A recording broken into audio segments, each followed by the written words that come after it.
Nostalgia Critic. I remembered, so you don't have to. Well, people seem to have very strong feelings about Man of Steel. Audiences enjoy defending it, critics enjoy obliterating it. Trust me, I'll have my own words to say when it finally comes to DVD. But there is one criticism that seems to carry over for many people, and that is that Superman does too much moping. The funny thing is, out of all the problems with this film, I find this one didn't really bother me so much. I mean, I don't think it was done well, but people argued that Superman should not be a character who questions his purpose or his identity. He should be simple and fun. It then started to hit me that this wasn't the first time I heard this argument. I remember when Spider-Man came out, it had very similar criticisms. Too much angst, too much drama, too much Uncle Ben! And as I started to go through the reviews and critiques of a lot of comic book movies, I found that even the ones that got good reviews still listed the emotional scenes as too whiny. Which begs the question, are superheroes just whiny bitches? I think about how many of them stand alone with their head down and brooding in frustration. A single tear or a fuckload of tears always seems to follow. Uncle Ben! So, is this the way superheroes should be? Or are we transforming them into something they're not? Again, it might make sense to connect these incredibly famous comic book characters to the great Greek myths. When their stories were told, their powers and abilities are what ultimately drew people to them. But as these gods and heroes stayed longer and longer, people wanted to know more and more about who they really are, about their stories and their turmoil, all in the hopes of maybe learning more about themselves. Thus, many of the Greek myths turned into cautionary tales, flying too close to the sun, pushing the boulder up the hill, teaching life lessons and tough morals without many people even realizing it. At least probably at the time. Thus, their stories are still told even today. In many respects, the evolution of the superhero is much the same. Kids didn't pick up a Superman comic because they wanted to know about his psychological journey. They picked it up because they wanted to see him fly and hit shit. They wanted to see him do all the things we couldn't do, but wish we could do. The movies and serials that followed soon after reflected this too. People would tune in to watch Superman on TV or Batman on the big screen to see them fight crime and look cool doing it. There wasn't really much analysis of what was going on inside their heads. While these serials do have a charm all their own, I think many can admit that they don't hold up phenomenally well. The formula was often the same. Villain causes trouble, hero saves the day, hero looks cool while doing it. If both the serials and the comics stuck to this formula, chances are neither would last very long. But both of them made the connection that superheroes represent everything we want to be, so it makes sense to show how we could be like them. The goal was no longer to make them look strong and invulnerable, but instead relatable and even fragile. I mean, hey, it's much easier to pretend we're these characters if they're made more human. And whether by accident or not, they've reflected the responsibility of what it means to do the right thing. But if the superhero is going to be more relatable, the enemies have to be more realistic. And even something that seems as simple as the right thing can be a very complicated issue in the real world.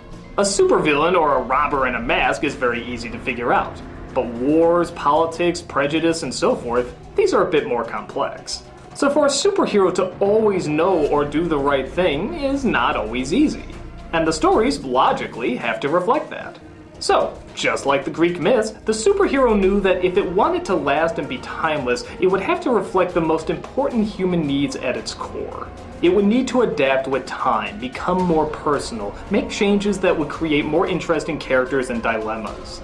This got me thinking about the superhero films that did this right. As much as we like to make fun of the campiness of the original Superman, it does address several heavy elements. Mortality, responsibility, gaining great power, losing great power.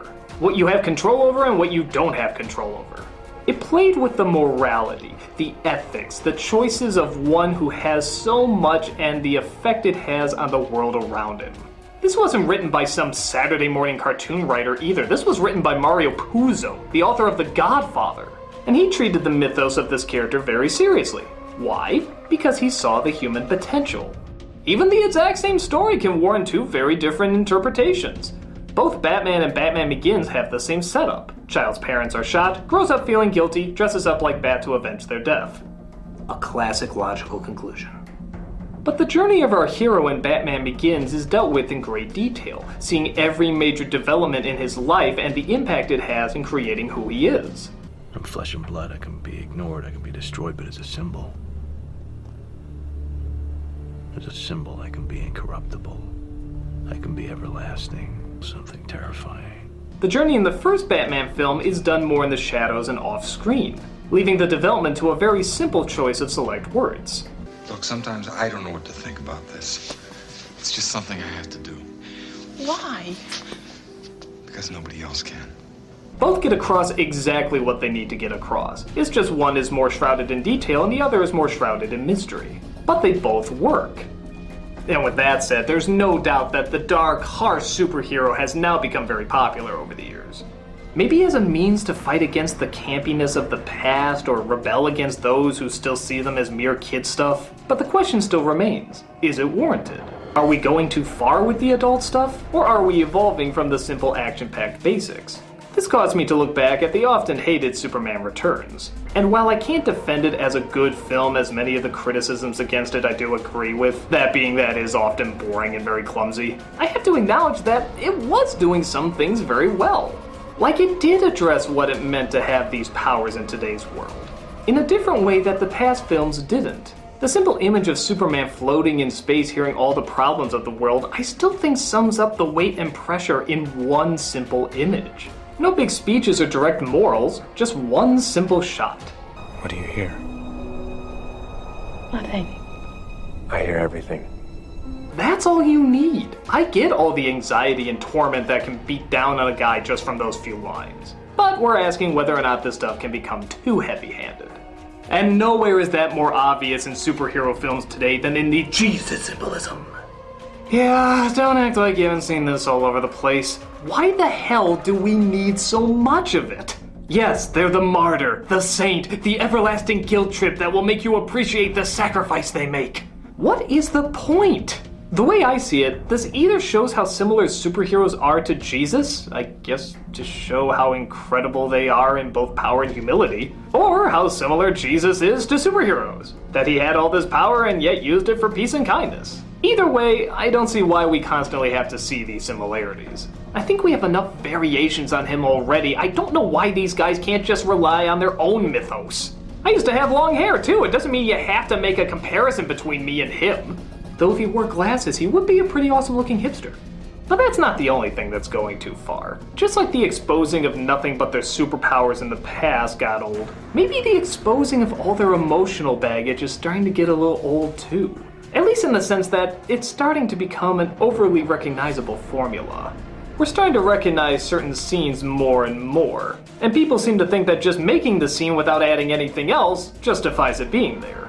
Oh, this is the flashback to childhood. Oh, this is the speech about what it means to be a hero. Oh, this is the mistake that causes injury to you and or your closest friend. Oh, this is when you realize you need to be more responsible. Oh, these are the 3 or 4 overly dark scenes to convince the doubters that superheroes aren't just kid stuff.